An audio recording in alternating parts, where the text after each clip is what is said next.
Assalamualaikum warahmatullahi wabarakatuh. Waalaikumsalam warahmatullahi wabarakatuh. Alhamdulillah. Alhamdulillahilladzi arsala rasulahu bil huda wa dinil haq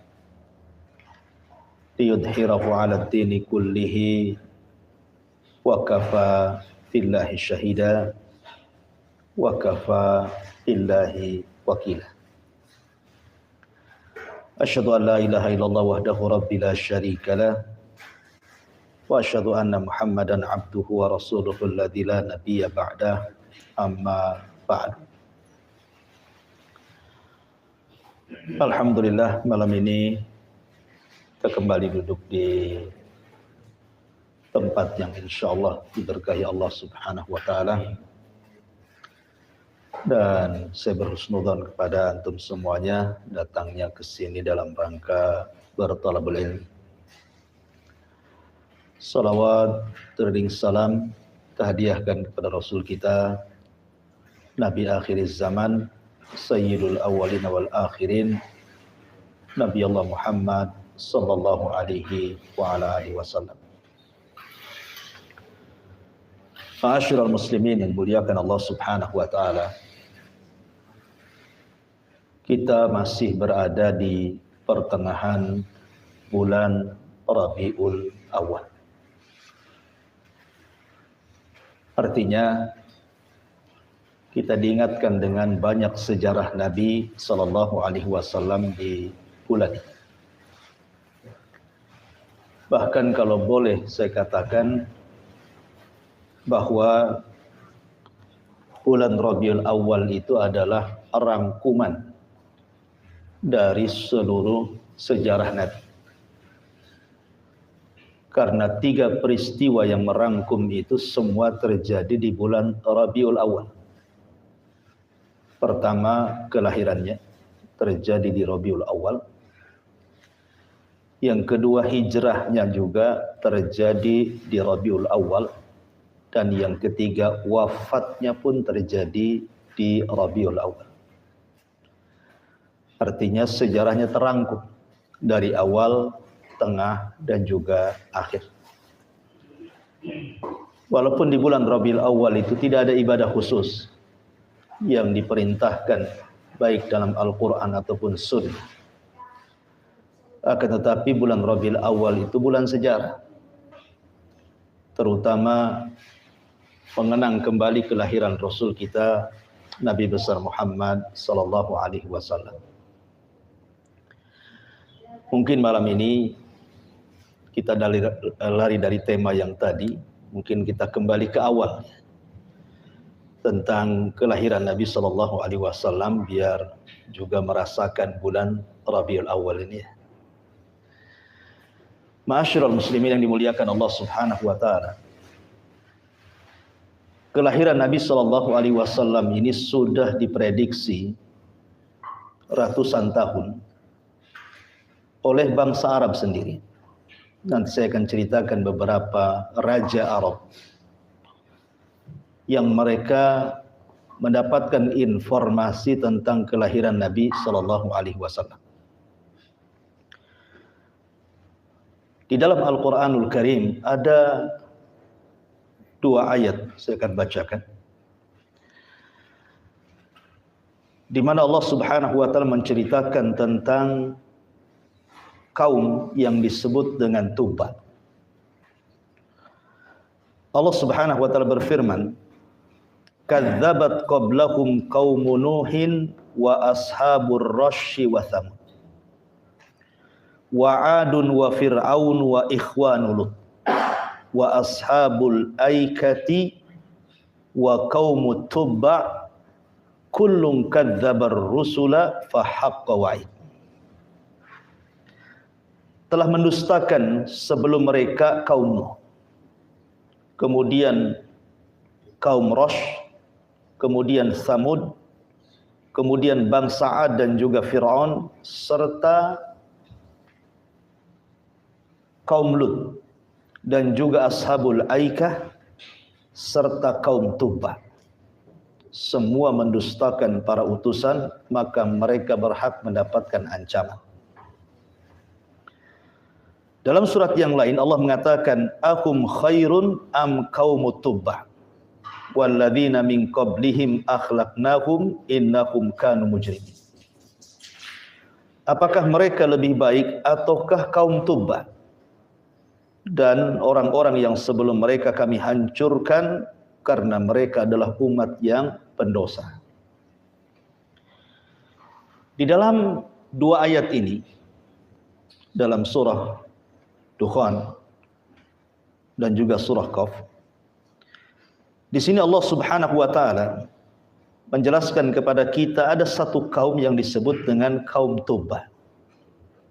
Siapa kaum Tubbah ini? Kalau kaum Ad ma'ruf, diutus kepada mereka Nabi Allah Hud. Kaum Samud juga ma'ruf, diutus kepada mereka Nabi Allah Saleh. Kemudian Ashabul Aikah ma'ruf, disebut dengan Madian, diutus kepada mereka Nabi Syuaib. Dan begitu seterusnya. Lalu siapa kaum Tubbah ini? Ma'asyiral muslimin yang dimuliakan Allah Azza wa Jalla, ada yang mengatakan bahwa Tubbah ini adalah kaum Sabah. Kaum yang dihancurkan oleh Allah Subhanahu wa taala karena kekufuran mereka kepada para nabi. Jadi diutus kepada mereka nabi, mereka kufur. Padahal kaum Sabah ini kaum yang luar biasa dari segi nikmat yang Allah Subhanahu wa taala anugerahkan kepada mereka. Tetapi kemudian mereka kufur nikmat, akhirnya Allah Subhanahu wa taala jebolkan satu bendungan Ma'rib, akhirnya melulantakkan satu kota. Banjir. Yang ingin saya ceritakan bukan kaum Tubbah, tapi Tubbahnya. Beda kaum Tubbah dengan Tubbah. Kalau Tubbah itu rajanya, kalau kaum Tubbah itu umatnya. Ya. Allah Subhanahu wa taala tidak pernah mencela Tubbah. Yang Allah cela itu kaumnya. Kenapa? Karena Tubbahnya justru orang soleh. Sampai-sampai Ali radhiyallahu an ketika ditanya tentang Tubbah ini, apakah dia seorang nabi, ataukah dia seorang rasul, ataukah dia seorang raja, ataukah dia hamba yang soleh? Ya. Maka beliau mengatakan beliau bukan nabi, beliau bukan rasul, beliau adalah raja dan hamba yang saleh. Jadi ini kisahnya mirip dengan Raja Ethiopia ya. Raja Najasyi. Karena Raja Najasyi yang namanya Ashamah ibn Afjur itu masuk Islam. Tetapi satu Ethiopia semua kufur. Makanya saat wafatnya Najasyi, Nabi SAW mensalat gaibkan karena tidak ada yang menyolatkan di Ethiopia. Makanya Rasul kemudian merintahkan sahabat untuk melaksanakan salat gaib. Dari sini terjadi polemik tentang salat gaib. Apakah salat gaib itu dilakukan hanya untuk jenazah yang belum disolatkan, ataukah boleh juga salat gaib itu bagi jenazah yang sudah disolatkan?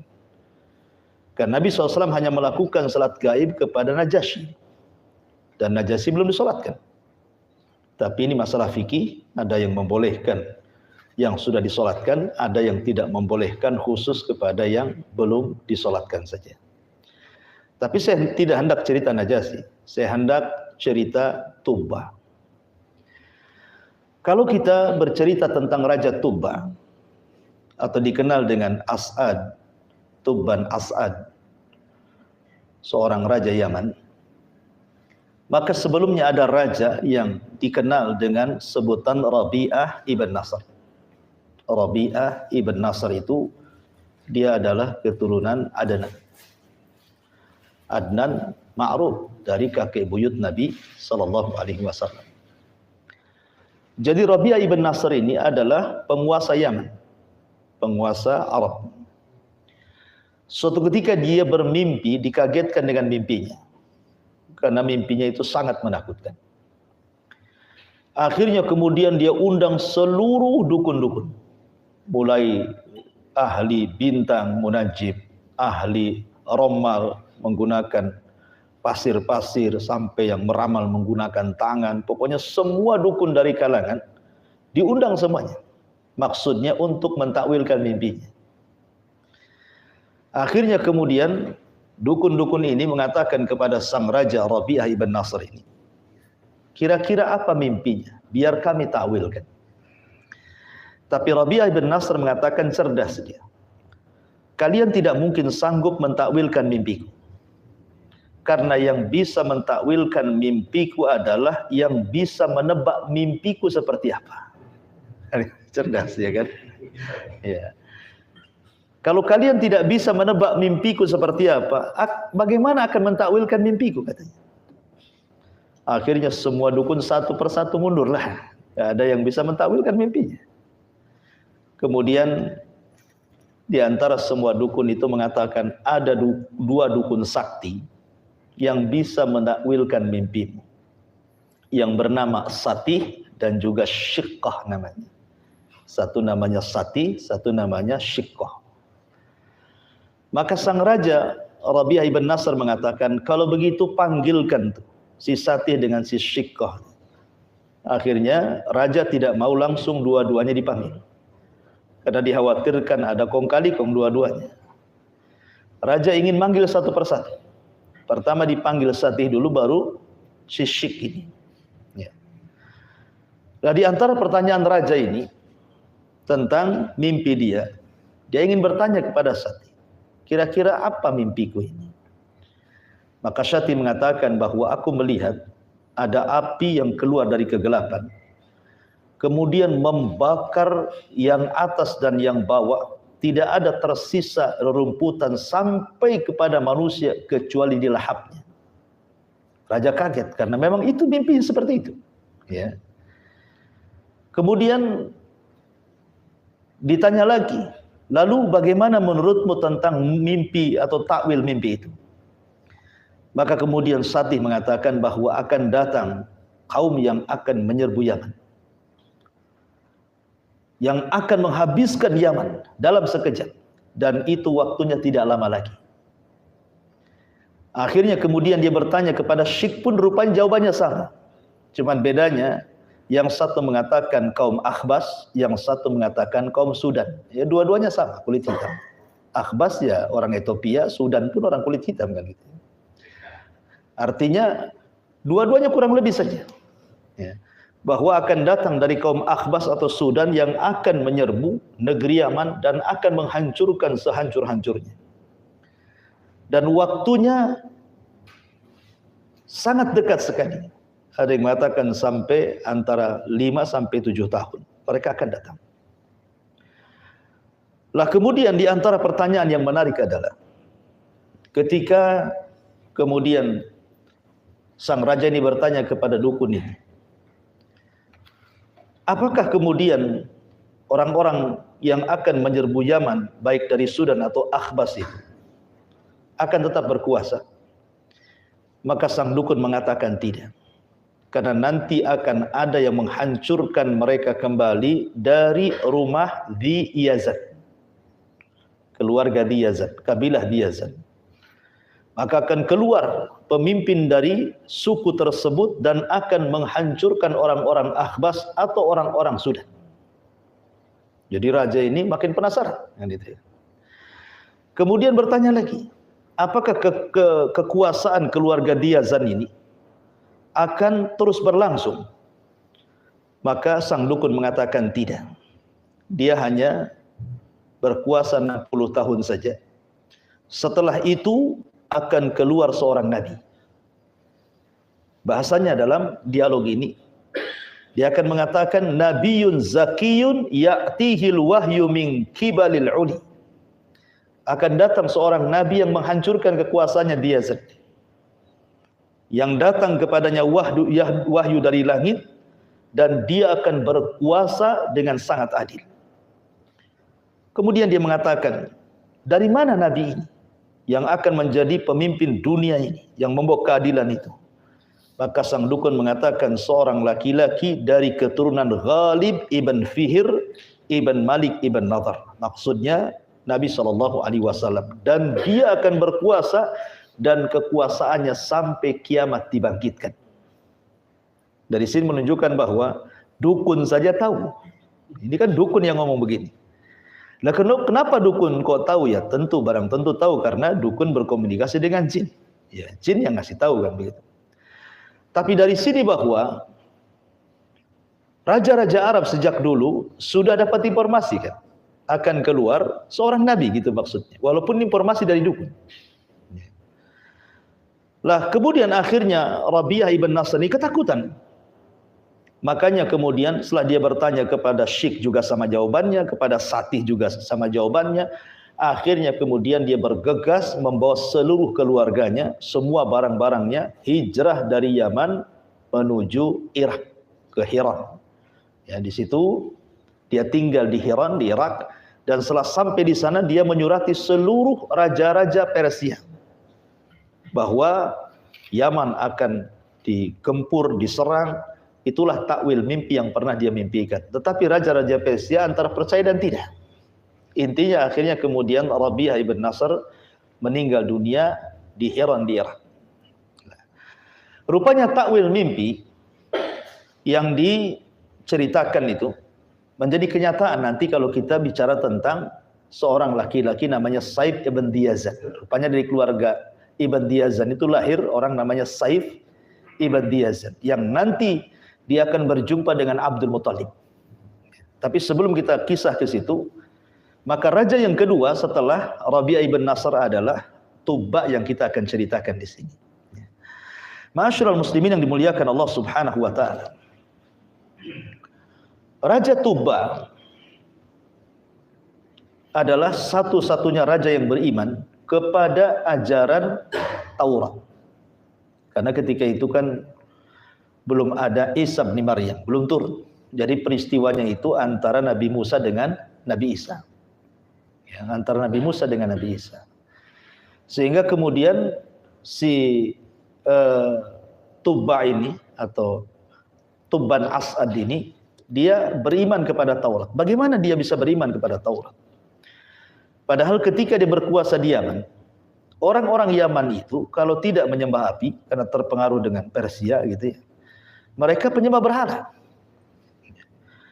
Jadi Raja Tubba ini, Malikut Tubba ini, walaupun penamaan Tubba sendiri menjadi khilaf para ulama, ada yang mengatakan kenapa Tubba disebut Tubba? Karena kalau dia perang itu kan kekuasaannya kan kemana-mana tuh Raja Tubba ini, sampai ke daratan India dan Afrika. Ya. Ada yang mengatakan bahwa kalau dia menyerang sebuah negara, sebuah negeri itu, maka dia mengikuti arah terbitnya matahari.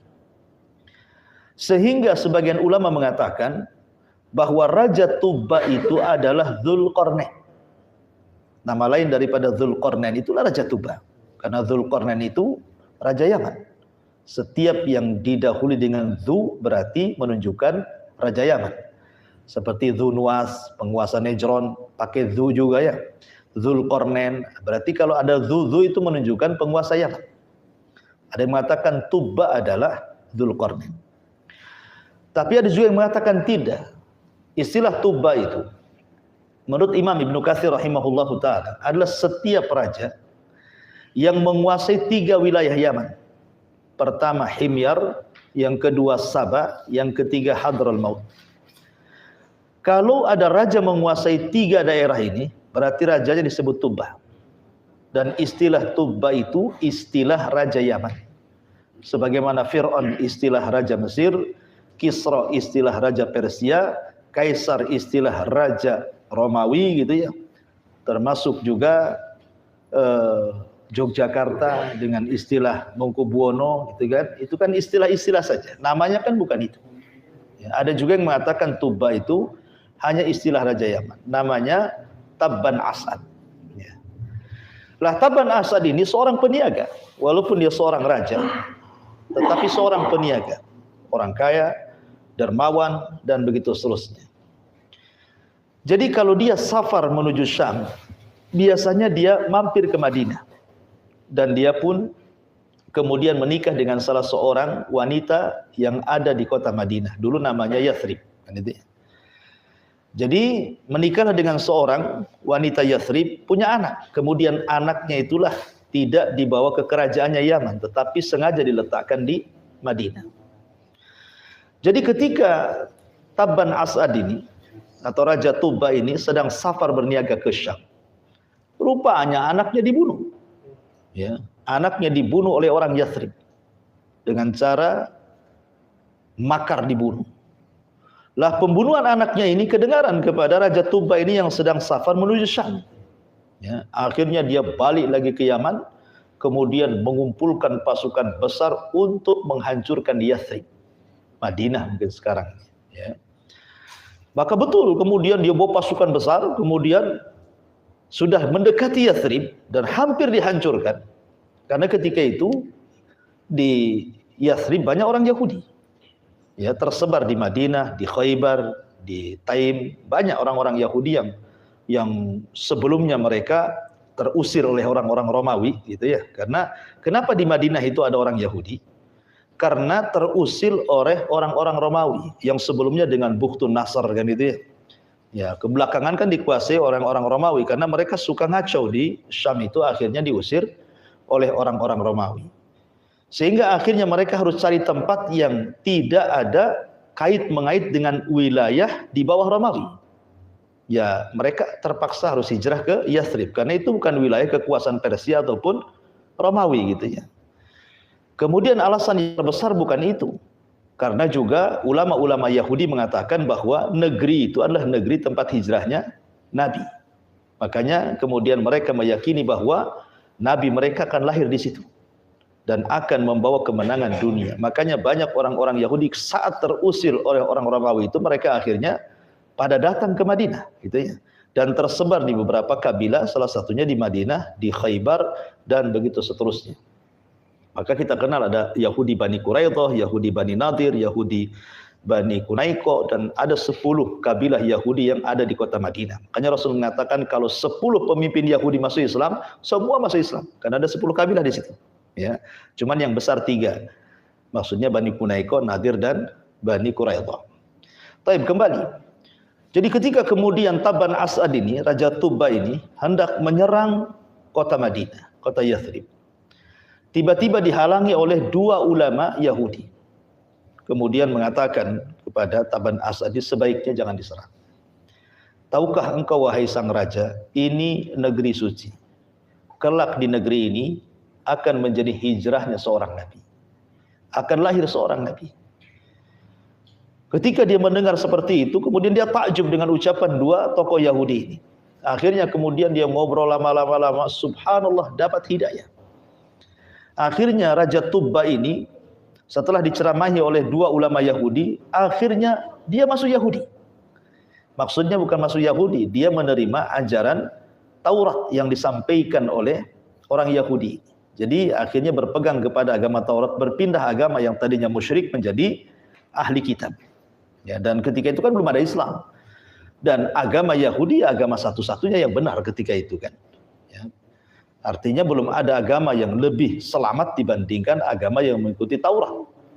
Nah, ketika itulah kemudian Tabban As'ad atau Raja Tuba ini masuk kepada Yahudi, mengikuti ajaran Nabi Musa alaihi salatu wassalam lewat 2 ulama Yahudi tadi. Akhirnya tidak jadi nyerah. Ya. Padahal sudah perang itu. Perang sudah tinggal sebentar saja roboh itu Yathrib. Ya. Masalahnya yang menjadi takjubnya Raja Tuba ini, apabila berperang nih orang-orang Madinah ini aneh gitu. Jadi kalau siang mereka berperang mati-matian, kalau malam pula mereka ngajak makan. Ya. Terkadang mereka datang kemudian ngobati orang-orang yang terluka dari tentaranya Tabban As'ad ini, dari Raja Tuba ini. Jadi kan aneh gitu kan. Masa siang perang, malamnya ngajak makan, kadang-kadang diobati lukanya. Jadi melihat hal itu bahwa sebenarnya orang-orang Yathrib itu tidak sejahat yang Raja Tuba pikirkan. Karena kan anaknya dibunuh dengan cara siasat, ya kan? Orang-orang tertentu saja yang membunuh anaknya. Disangkanya itu adalah makarnya semua orang Yathrib. Ya. Makanya mau dihancurkan Yathrib itu, Madinah itu. Tapi kemudian setelah diceramai oleh 2 tokoh Yahudi ini bahwa di sini akan lahir seorang nabi, ya kan? Ini negeri suci, tolong jangan dihancurkan. Akhirnya tidak jadi. Ya. Ketika dia tidak jadi menyerang Madinah, target serangan kedua mana? Mekah. Ya. Ini Madinah sudah ditargetkan, tapi tidak jadi karena dinasihati oleh dua tokoh Yahudi ini. Akhirnya pasukannya diarahkan kemana? Ke Mekah. Ya. Kenapa bisa ngarah ke Mekah? Karena ada yang ngadu domba. Ada kabilah dari Hudzail memang tidak suka dengan orang-orang yang ada di Mekah. Ya. Dan dia juga tidak suka dengan orang-orang Yaman. Jadi diadu domba. Ya. Jadi kabilah Hudzail ini mengatakan kepada Taban As'ad atau Raja Tuba ini, kalau engkau ingin mendapatkan harta banyak, di bawah Ka'bah itu penuh dengan harta melimpah, emas, macam-macam. Ya. Kamu rusak saja Ka'bah itu, ambil semua barang-barangnya, semua perhiasannya. Setan datang terpengaruh dia. Ya. Akhirnya bergeraklah pasukan menuju Mekah. Tapi lagi-lagi dua ulama Yahudi menasihati, jangan. Ya. Kalau engkau tetap menghancurkan Ka'bah dan juga menghancurkan kota Mekah, akan ada azab yang datang kepadamu. Dan sehati, jangan sampai. Sebaiknya kau datang ke Mekah, agungkan Mekah, kau tawaf di situ, kau cukur rambut di situ, kau agungkan di situ. Akhirnya kemudian dia berpikir ulang gitu ya, hendak menyerang Mekah, sampai akhirnya Allah Subhanahu wa taala kirim penyakit kepada Raja Tuba, akhirnya sakit dan tidak bisa bangkit.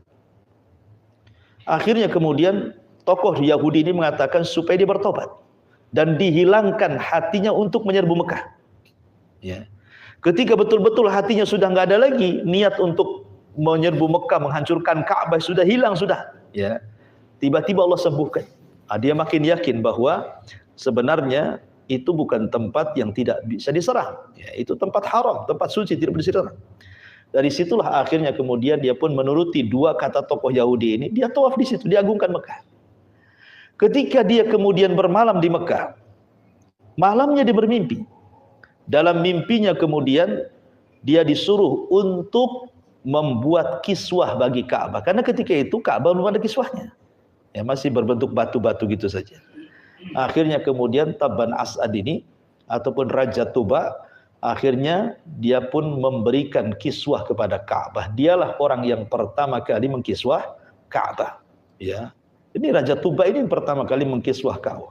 Ya, namanya Taban As'ad atau disebut dengan Malikut Tuba ini. Makanya kemudian mengkiswah Ka'bah ini menjadi tradisi sampai kepada zaman Arab Jahiliyah. Ya, sampai ada seorang namanya Al-Walid Ibn Mughirah, seorang tokoh dari tokoh-tokoh Quraisy ketika itu. Dia orang paling kaya ya di Quraisy itu, sehingga 1 tahun dia sendiri yang mengganti kiswahnya, dan tahun depan rame-rame orang Quraisy. Jadi kalau dia memberikan baju dia sendirian karena kayanya gitu ya. Nanti tahun depan baru rame-rame orang Quraisy gitu ya.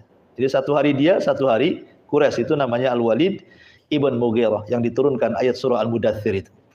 Yang kufur kepada Al-Quran, padahal sebelumnya membenarkan Quran. Tapi karena takut kedudukannya hilang di tengah-tengah Quraisy, akhirnya dia pun menuduh Al-Quran itu sihir impor dan mengatakan in huwa illa sihrun yu'thar in huwa illa qaulun bashar. Oh, Quran itu sihir impor. Muhammad itu punya guru bukan orang Arab katanya. Itulah ngajari Quran katanya. Dia bilang gitu kan. Dan Quran itu ucapan manusia. Sejak itulah Allah kemudian turunkan ayat dzarni wa man khalaqtu wahida sampai kepada sauslihi sakor. Saya akan masukkan si Walid ke neraka sakor. Karena awalnya membenarkan Quran, tetapi akhirnya mendustakan Quran gitu. Hanya gara-gara soal jabatan takut hilang. Al-Walid ini. Tetapi yang saya ceritakan Walid ini orang dermawan karena dia mengkiswah Ka'bah itu setahun dia sendiri. Nanti tahun depannya baru orang-orang Quraisy gitu. Ya. Jadi sampai tradisi kiswah Ka'bah dari sejak zaman Raja Tuba sampai hari ini kan kerajaan Saudi setiap tahun kemudian mengganti kiswah Ka'bah, ya kan? Baik. Masyarul muslimin yang dimuliakan Allah Subhanahu wa taala. Lah ketika itu dua orang Yahudi ini sebenarnya sudah menginformasikan kenapa kemudian Raja Tuba tidak boleh menyerang Madinah dan kenapa pula tidak boleh menyerang Mekah. Ya tadi karena kemudian membaca kitab-kitab Taurat bahwa di sinilah akan lahir seorang nabi. Makanya kemudian Raja Tuba sebelum pulang ke Yaman, dia meminta kepada orang-orang Madinah dan mengatakan nanti kalau muncul nabi itu, tolong kalian harus ikut Nabi itu. Kalian harus tolong Nabi itu. Pokoknya dia berikan nasihat kepada baik penduduk Mekah atau Madinah, kalau muncul Nabi itu ikut. Jadi itu jauh-jauh hari itu kan. Ya, baik sebelumnya Rabi'ah ibn Nasr sampai kepada Tabban As'ad Raja Tuba saja sudah demikian. Bahkan ada yang mengatakan bahwa ketika di Madinah dia sempat kemudian membeli sebuah tanah di situ, ya kan, dan dia menghendaki bahwa tanah itu supaya menjadi tempat tinggal nanti Nabi di akhir zaman. Dan subhanallah menjadi sebuah kenyataan karena tanah itu belakangan kemudian ditinggali oleh seorang sahabat namanya Abi Ayyub Al-Ansari. Dan ketika Nabi SAW hijrah, di mana Rasul menginap? Di rumah Abi Ayyub Al-Ansari. Lah tanah itu miliknya Raja Tuba kan itu. Jadi memang jauh-jauh hari udah tahun sebelumnya itu memang sudah diprediksi akan muncul seorang nabi. Ya. Tapi kemudian Raja Tuba pun kemudian meninggal dunia. Akhirnya Yaman dikuasai oleh orang-orang Akhbas. Kita kenal dengan sejarah Nejron. Ya, karena ketika itu kemudian dikuasai oleh seorang raja namanya Dzunwas. Ya. Dzunwas yang ma'ruf kisahnya kalau kita membaca surat Al-Buruj. Ada namanya kisah Ashabul Ukhdud. Disitulah rajanya sudah ganti. Namanya Dzunwas. Lah Dzunwas ini, ikhwatu fillah muliakan Allah Subhanahu wa taala. Dia bekerja sama dengan tukang sihir. Jadi banyak keanehan-keanehan yang dimunculkan oleh Dzunwas itu yang dibuat oleh tukang sihir sehingga lambat laun kemudian Dzunwas ini ngaku Tuhan. Padahal yang membuat keanehan itu tukang sihir di belakangnya. Ya. Lah tukang sihir ini sudah tua banget gitu ya. Akhirnya tukang sihir ini mengatakan kepada Raja Dzunwas, "Wahai Dzunwas, ini sudah tua. Dan kalau saya meninggal tidak ada yang bisa melindungi kamu. Sebaiknya kau cari anak muda. Saya akan turunkan ilmu sihir saya kepada anak muda itu." Dicarinya anak muda yang paling cerdas, dapat pula. Akhirnya diturunkanlah ilmu sihir kepada anak muda itu. Masalahnya dari rumah anak muda ke tukang sihir itu melewati satu kanisah. Ini kan sudah periode orang-orang Nasrani masuk ya, karena sudah orang-orang Nasrani sudah masuk Yaman. Kalau sebelumnya kan belum ada. Ya, Yahudi dulu masuk. Ya, Yahudi yang membawa siapa? Tabban As'ad gitu ya, karena dia sudah masuk Yahudi, kemudian pulang ke Yaman, ngajak orang Yaman masuk Yahudi, tapi mereka kan tidak mau. Ya, makanya kenapa Allah mencela kaum Tuba, karena mereka tidak mau masuk Islam, tidak mau masuk agama Yahudi, maksudnya ketika itu agama yang paling benar gitu ya. Tapi rajanya tetap soleh masuk Islam, makanya Quran tidak mencela Tuba, yang dicela kaumnya Tuba. Sampai dia meninggal. Dia Islam sendirian gitu ya. Kaumnya tidak masuk Islam. Makanya mereka diazab dengan cara seperti azabnya kaum Saba tadi saya ceritakan. Mirip azabnya dengan mereka. Ya, dengan cara dikeluarkan banjir sehingga habis kotanya gitu ya. Kemudian setelah itu muncul lagi raja namanya Dzunwas. Lah ini Dzunwas ini ngaku Tuhan dia. Lah dari perjalanan anak muda ke tukang sihir itu ada tempat ibadah milik rahib. Jadi dia penasaran ya, ini tempat apa masuk anak muda ini? Rupanya ada ibadah yang berbeda dengan ibadah yang ia yakini dan semua orang Yaman yakini. Kok ibadah yang lebih baik? Dia ngikuti fitrahnya. Akhirnya belajar. Jadi satu sisi dia belajar kepada si rahib, sisi lain belajar ke tukang sihir. Kan beda jadinya kan. Yang satu belajar tauhid, yang satu pula belajar syirik kan gitu ya. Yang satu sihir, yang satu tauhid gitu ya. Tetapi fitrahnya anak muda ini tertarik dengan ajaran rahib. Akhirnya sejak itu dia tidak mau lagi belajar kepada tukang sihir, tetapi ingin membuktikan mana yang lebih sakti ini, ya, dua ajaran ini. Ketika dia mendengar ada sebuah desa selalu diganggu binatang buas. Jadi cari binatang buas itu. Setelah ketemu diambil kerikil dan dia bersumpah, kalau memang ajaran sang rahib ini lebih hebat dibandingkan ajaran si tukang sihir itu, tolong bunuh ini dengan kerikil kecil, tanpa mantra, ya kan? Kalau dia pakai mantra ya jelaskan gitu ya, karena dia ingin membuktikan bahwa ajaran sang rahib itu lebih benar. Kan tidak perlu mantra, karena tauhid gitu ya. Dilempar mati, ya. Rupanya tanpa mantra pun mati katanya. Ngapain saya belajar sihir gitu kan gitu ya? Tanpa mantra saja dia mati. Sejak itulah dia nggak mau belajar lagi tukang sihir dan fokus belajar kepada sang rahib sampai akhirnya sang rahib mengatakan, semua ilmu yang sudah kuajarkan sudah selesai. Kau pergi sana berdakwah, jangan sebut-sebut namaku. Disitulah akhirnya anak muda ini diberikan kemampuan mampu mengobati apapun penyakit. Sampai akhirnya Dzunwas ini kan punya penasihat, orangnya buta. Karena terkenal anak muda itu bisa menyembuhkan penyakit buta, dicarinya anak muda itu. Akhirnya kemudian setelah ketemu, minta diobati, tapi syaratnya satu, dia harus beriman kepada Allah. Dia harus beriman kepada Allah, akhirnya kemudian dia pun siap beriman, asal matanya sembuh. Setelah dia beriman, diusap matanya, berdoa, sembuh dia. Dzunwas ini kaget, dia kan ngaku Tuhan, ya kan? Jadi siapa yang menyembuhkan kamu? Dia mengatakan Allah. Ini kan penghinaan, masa Tuhan kok ada Tuhan lagi kan itu ya. Didesak, akhirnya ngaku anak muda ini. Setelah dia dimasukkan ke penjara, ditangkap anak muda ini, ditanya lagi anak muda belajar dari mana, akhirnya dipaksa, akhirnya ngaku juga si rahib, ditangkap juga si rahib, tiga-tiganya masuk sel. Disitulah kemudian raja menyiksa 3 orang ini. Dengan cara apa? Digergaji. Sininya, belah 2. Itu yang diisyaratkan oleh Nabi SAW dalam hadis Khabbab bin Arat. Ketika Khabbab bin Arat tidak tahan karena setiap hari disundut oleh besi panas majikannya, dia mengatakan, ya Rasul, berdoalah kepada Allah agar Islam cepat menang, gitu ya. Kata Rasul, jangan tergesa-gesa Khabbab. Dulu loh ada orang yang digergaji, terbelah menjadi 2, juga tidak geming keimanannya. Maksudnya kisah Ashabul Ukhdud ini, ya. Jadi pendeta itu digergaji, kemudian si menterinya digergaji, tapi anak muda ini tidak mau dengan cara seperti itu. Maunya dilempar dari atas bukit, disaksikan manusia. Biar orang tahu kurang ajar nih sama Tuhan, gitu, sama raja. Ketika naik ke atas bukit dibawa oleh prajuritnya, anak muda berdoa kepada Allah agar minta dilindungi. Maka bukit itu bergegar gitu ya, lini, gempa, semua prajuritnya jatuh mati semua, dia selamat. Akhirnya ditangkap lagi sang raja, kata sang raja, buang di tengah lautan. Dibawa sama perahu, anak muda berdoa lagi, datang gelombang, habis perahunya terguling, semua prajurit mati, dia pula selamat. Pokoknya dengan cara apapun tidak pernah mati-mati anak muda. Ya. Akhirnya kemudian anak muda ini berpikir, saya kemana saja pasti ditangkap, pasti ada upaya pembunuhan. Akhirnya dia berpikir, bagaimana caranya kematiannya bermanfaat. Akhirnya dia menyerahkan diri ke raja dan mengatakan, ya raja, kau kan dari dulu ingin membunuh aku. Ya, sebenarnya gampang bunuh aku. Syaratnya cuma 2. Kumpulkan orang Najran semua. Ya, letakkan di tengah lapang aku.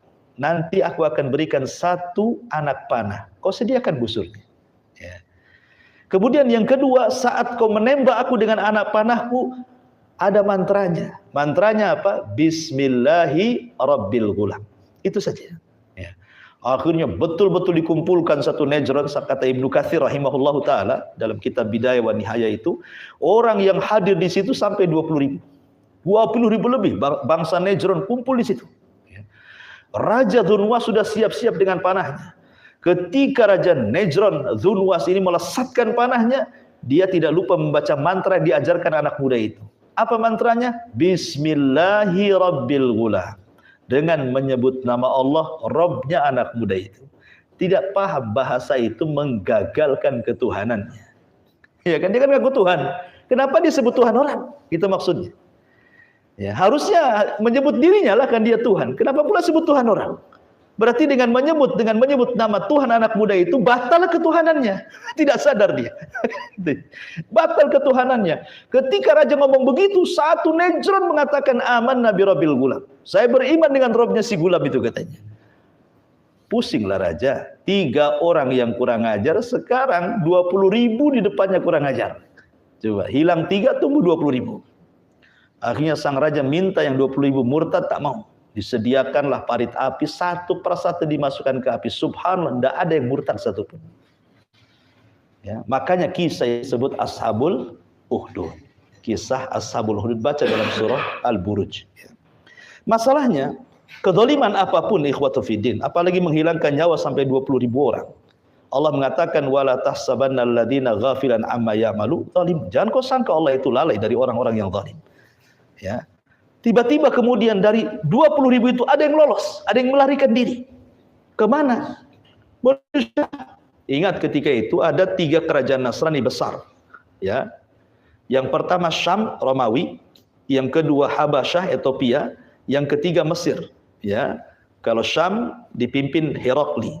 Kalau di Ethiopia dipimpin Najasyi. Kalau di Mesir dipimpin oleh siapa? Muqawqus, yang ketika disurati oleh Nabi untuk masuk Islam enggan, tetapi memberikan hadiah 2 budak, 1 Maria Kiptia dan 1 Raihanah.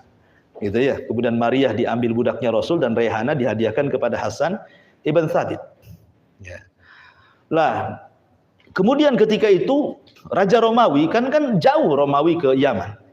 Makanya akhirnya dia menyurati kolega yang sama-sama negara Nasrani, ya Habasyah. Dia kirim surat ke Habasyah. Bahwa ini tanggung jawab Habasyah, ya, untuk menyerang Najran.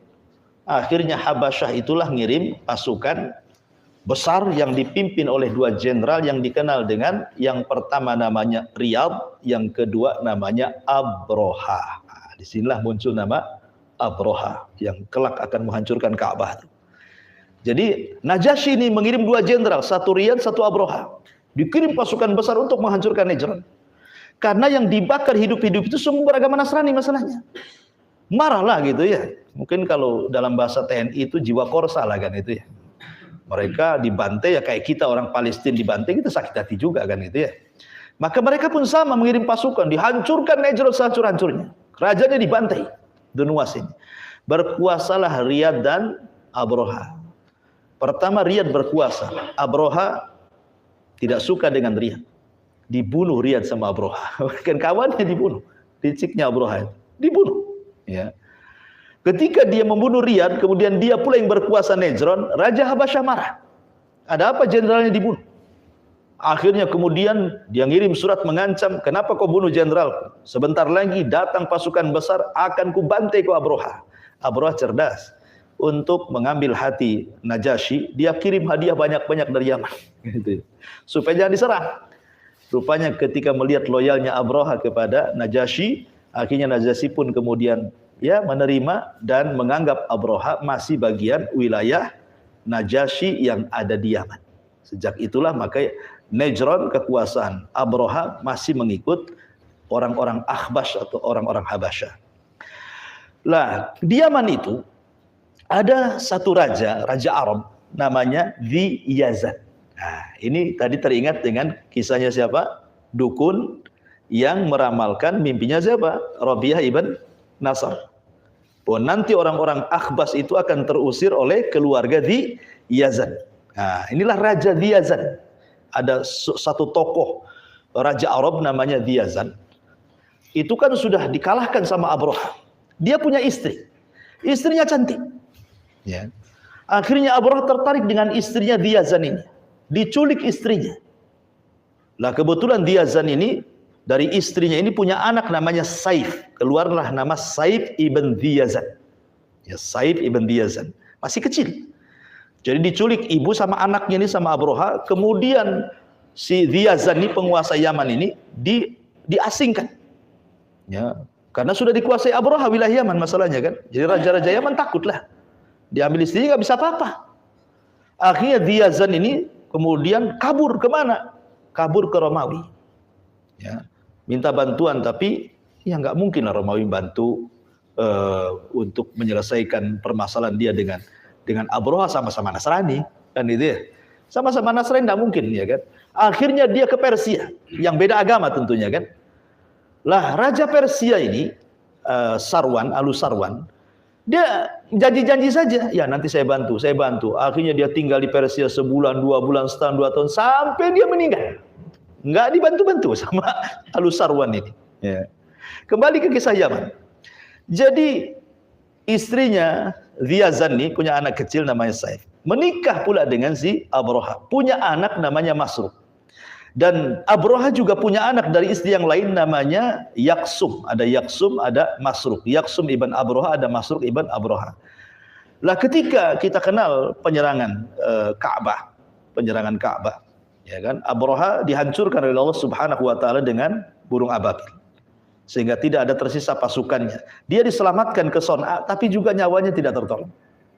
Akhirnya Abroha meninggal, maka diganti kekuasaannya dengan anaknya namanya Yaksum. Tapi Yaksum tidak lama.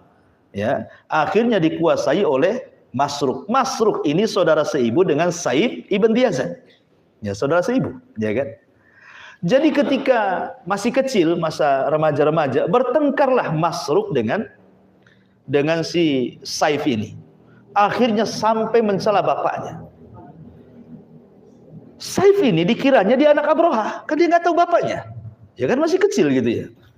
Akhirnya dia ngadu sama ibunya, sebenarnya saya ini anak siapa gitu maksudnya gitu. Kok saya bukan anak Abroha, kata. Dicela bapaknya, Diyazan ini. Jadi ibunya baru membuka kartu. Engkau itu anak dari Raja Arab yang direbut kekuasaannya sama Abroha. Sejak itulah dendam Saif ibn Diyazan ini sama Masruq dan juga orang-orang Akhbas yang ada di Yaman. Orang-orang Habasyi. Ya. Tapi dia pendam dendamnya kan masih kecil. Sehingga setelah dia dewasa, dia berpikir gimana caranya mengusir orang-orang Akhbas di Yaman ini. Karena sekarang sudah dipegang oleh saudaranya namanya Masruq. Ya. Kemudian dia terpikir untuk meminta bantuan kemana? Ke Romawi juga. Datang dia ke Romawi. Ditolak juga. Ya namanya sama-sama Nasrani, tidak mungkin lah kan itu. Mengusir Nasrani dengan Nasrani. Akhirnya dia datang lagi ke Kisra seperti bapaknya. Lah sebelum dia datang ke Kisra, di Irak Hiran itu ada di bawah kekuasaan Kisra. Di situ ada raja Arab namanya Nu'man ibn Munzir. Namanya Nu'man ibn Munzir, itu kawan dia. Jadi sebelum datang ke Persia, dia datang kepada Nu'man ibn Munzir. Meminta bantuan. Ya. Tapi Nu'man ibn Munzir mengatakan, kami ini tidak punya pasukan kalau melawan orang-orang Ethiopia, mana sanggup.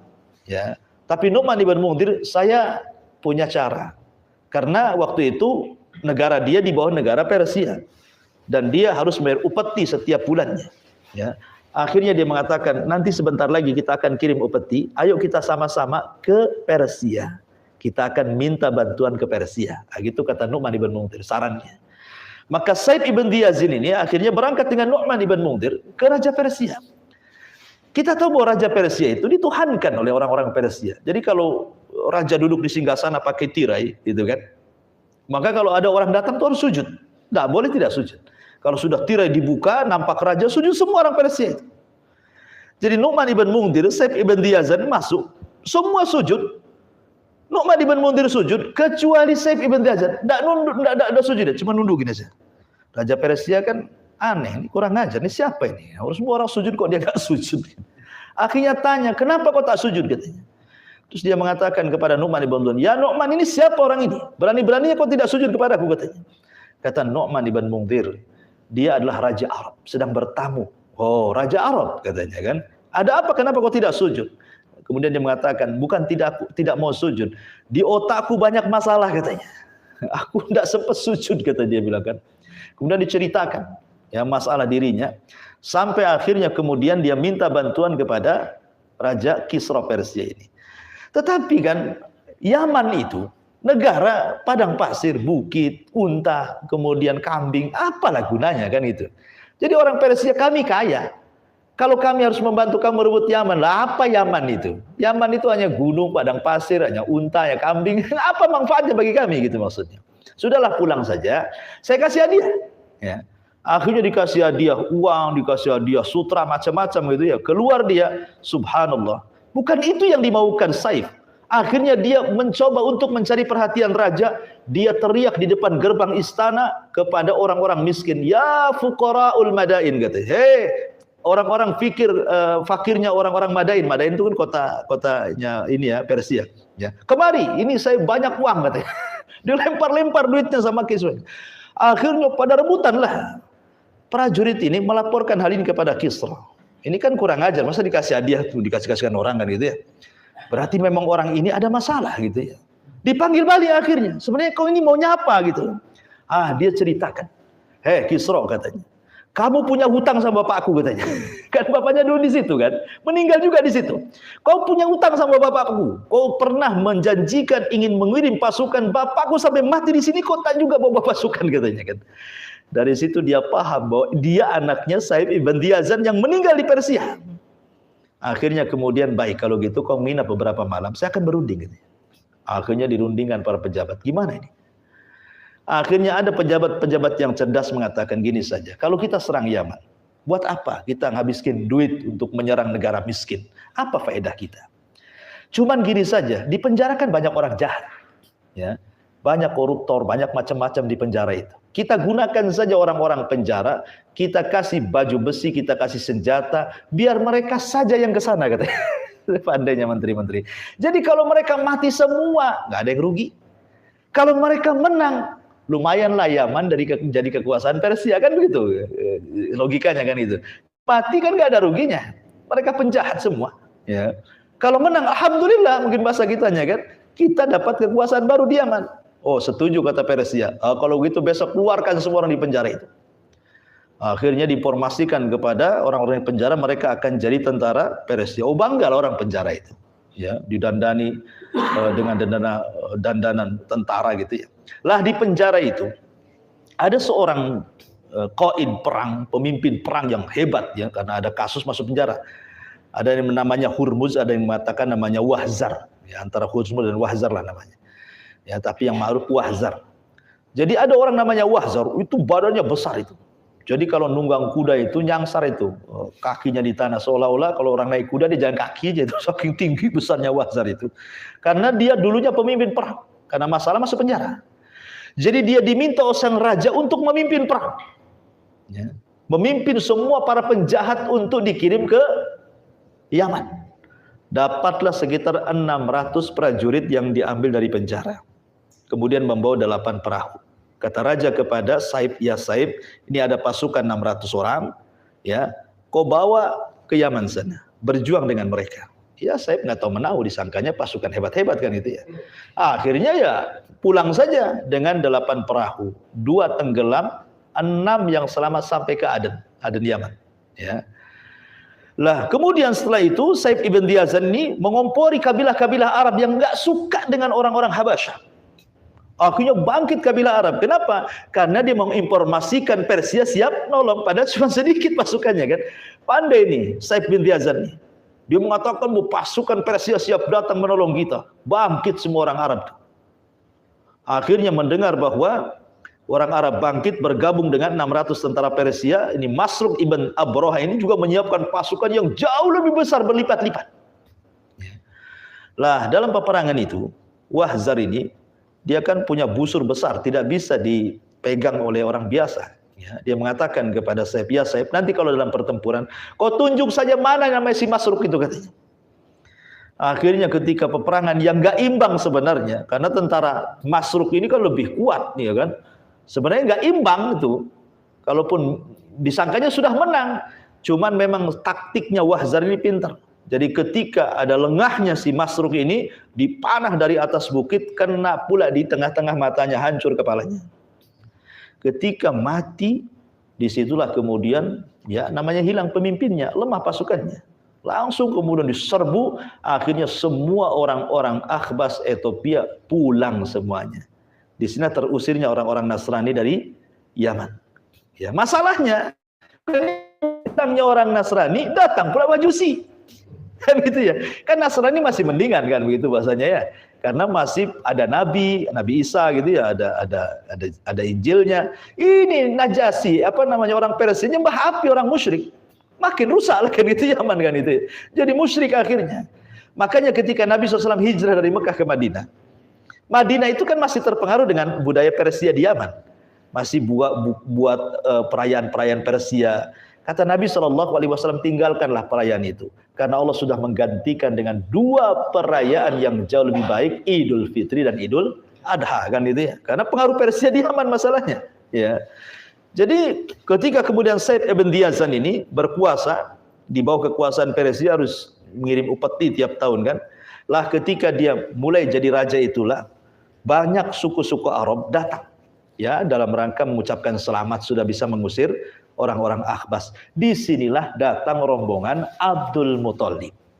Ya, Abdul Muthalib datang bersama Abdullah ibn Jad'an, bersama Abdullah ibn Abdi Syamsi, bersama siapa lagi bapaknya Khadijah itu Khuwailid, ya kan? Itu juga datang Umayyah bin Abdi Syamsi, Abdullah bin Jad'an, Abdul Muthalib, Khuwailid datang, dan tokoh-tokoh Quraisy itu datang ke Son'a ingin ya mengucapkan selamat karena mereka kan nggak suka dengan orang-orang Akhbas itu yang ada di Arab karena mereka sudah menjajah masalahnya. Ya. Lah ketika itulah maka kan nggak kenal Said ibn Diyazan dengan Abdul Muthalib ini. Ya. Baru kenalan setelah berjumpa. Siapa kamu gitu ya? Saya Ahlul Haram, saya memuliakan Baitullah begini. Kemudian Saif ibn Diyazan melihat muka Abdul Muttalib, dia teringat dengan apa yang pernah dia baca dari kitab-kitab yang selama ini dia baca, dan dia pun yang punya pengetahuan yang ya kedukun-dukunan lah mungkin begitu ya, ramal-ramalan gitu ya. Akhirnya dia minta waktu dengan Abdul Muttalib untuk berbincang dua mata. Nah, kalau 4 mata kebanyakan ya, 2 mata saja. Akhirnya kemudian diceritakan bahwa aku melihat raut mukamu wahai Abdul Muttalib. Ya, aku lihat bahwa akan lahir seorang nabi dari keturunanmu katanya. Abdul Muttalib kaget, akan lahir keturunanmu katanya. Dia dari keturunanmu, dan dia tidak punya ayah, tidak punya ibu. Dia punya tanda di sebelah kiri bahu kirinya, tanda kenabian. Ya, semacam kutil bahasa kitanya ya. Ya, sebesar telur burung gitu, dalam riwayatkan gitu. Dan ketika kedua orang tuanya mati, maka anak ini akan dikafil oleh paman dan kakeknya. Banyak cerita, sampai Abdul Muttalib itu terperangah lah. Kok tahu orang ini? Maksudnya apa ini kan? Baru Abdul Muttalib cerita, ya memang saya punya cucu katanya. Saya punya anak namanya Abdullah, menikah dengan Aminah. Dia punya anak namanya Muhammad. Dia pun menyebut nama Muhammad, jadi sama ada kecocokan. Ya. Makanya kenapa orang Arab itu ketika mendekati diutusnya kelahiran Nabi SAW, banyak orang yang kemudian memberi nama anaknya Muhammad. Karena memang sudah tersebar bahwa hari dekatnya lahirnya seorang Nabi itu sudah dekat gitu dengan tanda-tandanya. Hafidz Ibnu Hajar rahimahullah ta'ala sampai menyebutkan ada 14 orang namanya Muhammad. Jadi ketika lahir kasih nama Muhammad, ketika lahir dia kasih Muhammad. Tapi kan Muhammad yang mana kan gitu ya? Allah kan hanya memilih satu Muhammad. Ya. Akhirnya kemudian Abdul Muttalib pun hanya dikasih tahu sama Saif ibn Diyazan, hati-hati. Ya, anak cucumu akan jadi nabi, hati-hati dari orang Yahudi. Itu saja. Dia mengatakan hati-hati dari orang Yahudi. Kemudian Abdul Muttalib pulang. Setelah pulang rupanya Saif ibn Diyazan dibunuh, meninggal. Ya. Dan kemudian ya Yaman kacau lah, ada majusinya, ada akhbasnya, macam-macam ya. Sampai akhirnya diutusnya Nabi SAW dan bisa membuka kota Yaman menjadi negara Islam. Ya, dari sini kita tahu bahwa dari mulai orang Yahudi, kemudian Nasrani, kemudian juga para raja Arab, itu sebenarnya sudah memprediksikan kelahirannya. Sudah memprediksi akan lahir Nabi, akan lahir. Sampai ke dukun pun prediksi lahirnya Nabi. Seperti dukunnya Rabi'ah ibn Nasr tadi. Dari sini menunjukkan sebenarnya kenabian Nabi SAW itu sudah tidak dilakukan lagi. Apalagi orang-orang Yahudi yang memang sejak dari dulu mereka datang ke Arab itu karena terusir oleh orang-orang Romawi, dan juga karena membaca kitab-kitab mereka paham betul tentang kenabian itu. Makanya kenapa orang-orang Khazraj dan Aus itu mendapatkan informasi secara detail tentang kelahiran Nabi dan tentang diutusnya Nabi. Dari siapa? Dari orang Yahudi. Makanya ketika mereka haji pertama ketemu dengan Nabi, mereka lihat tanda-tandanya kok kayak diceritakan orang Yahudi ini. Akhirnya mereka beriman duluan kan. Orang Khazraj dan Aus akhirnya jadi orang-orang Ansor. Yahudi yang sudah nunggu ratusan tahun dan beriman. Ya. Padahal ketika kelahirannya, mereka tahu malam ini ada yang melahirkan seorang Nabi. Kenapa? Karena ada tanda yang disebut dengan irhasat. Irhasat itu kan ada keanehan sebelum lahir, mendekati kelahiran, ada keanehan saat kelahiran, dan ada keanehan setelah kelahiran. Itu namanya irhasat. Ya. Adapun sebelum kelahiran ya kayak tadilah munculnya perang gajah 50 hari kan. Setelah itu baru lahir Nabi gitu ya. Terus kemudian juga macam-macam lah. Tetapi walaupun demikian banyak riwayat-riwayat yang dhaif, yang maudhu. Ya. Ada juga yang mengatakan kemudian saat kelahiran. Saat kelahiran inilah salah satu cirinya irhasat adalah munculnya bintang Ahmad yang ada di Madinah. Dan itu tidak diketahui kecuali orang Yahudi. Makanya ketika muncul bintang itu, orang-orang pembesar ulama Yahudi keluar semua. Kemudian mengatakan, ini malam lahirnya Nabi, ini malam lahirnya Nabi katanya. Coba, semua 10 kabilah itu gedor rumah mereka. Ada enggak wanita yang melahirkan? Coba bayangkan, dari mulai Bani Quraidah, Bani Kunaiko, Bani Nadir, Bani Auf, Bani Ghassan, macam-macam kabilah Yahudi di Madinah itu. Subhanallah, malam itu tidak ada satupun wanita yang melahirkan. Mulai cemas-cemas nih orang Yahudi ini. Kok nggak ada yang melahirkan nih, bintang dah muncul kan gitu. Setelah beberapa hari setelahnya terdengar di Mekah ada yang melahirkan di tepat ketika bintang itu muncul. Nangislah ini para ulama Yahudi ini dan mengatakan laqad zahabat nubuwwatu Bani Israil, sungguh telah hilang kenabian Bani Israil dan diambil orang Mekah, katanya. Dari sini sebenarnya orang Yahudi sudah tahu kan, karena dia mengatakan telah hilang kenabian Bani Israil dan telah diambil orang Mekah. Artinya mereka mengakui bahwa itu nabi. Ya. Cuman karena hasadnya, kenapa orang Arab, kenapa enggak Bani Israil? Itu yang menjadikan terhalangnya hidayah orang-orang Yahudi. Hanya gara-gara tidak dari Bani Israil itu saja. Kenapa? Karena selama mereka tinggal di kota Yathrib, mereka sudah berperang melawan Khazraj dan Aus itu ratusan tahun. Sehingga orang Arab itu sudah jadi musuh dia. Kok nabinya dari musuhnya, gitu bahasanya. Ya, itu yang kemudian menjadi dendamnya orang Yahudi itu. Kok yang selama ini kita perangi orang-orang Arab, kenapa pula nabinya dari situ, gitu. Makanya kenapa kemudian mereka hasadnya luar biasa. Tidak mau. Padahal sudah jelas buktinya nih, ya. Ketika Nabi SAW hijrah ke Madinah, pembesar Yahudi ini menghadap Nabi. Kemudian bertanya beberapa soalan dan mengatakan, kalau kau bisa menjawab, kau seorang Nabi. Kalau kau tidak bisa menjawab, kau bukan Nabi. Nabi bisa menjawab semua soalan itu. Tidak ada yang tidak bisa dijawab Nabi. Kenapa? Karena wahyu turun. Ketika orang Yahudi mengatakan, yang ngasih tahu jawabanmu siapa ya Muhammad? Kemudian kata Rasul, Jibril. Oh, Jibril musuhku, katanya. Jibril musuh kami, katanya. Jadi sampai ke Jibrilnya dimusuhi. Makanya turun ayat, man kana aduwwa lillahi wa malaikati wa Jibril wa Mikal, kan gitu ya. Fa innahu aduwwil kafir. Siapa yang musuhi Allah, malaikatnya, Jibrilnya, Mikailnya, dia musuhnya mereka semuanya. Mereka orang-orang kafir, kata Allah. Jadi sampai seperti itu menolak kebenaran, ya.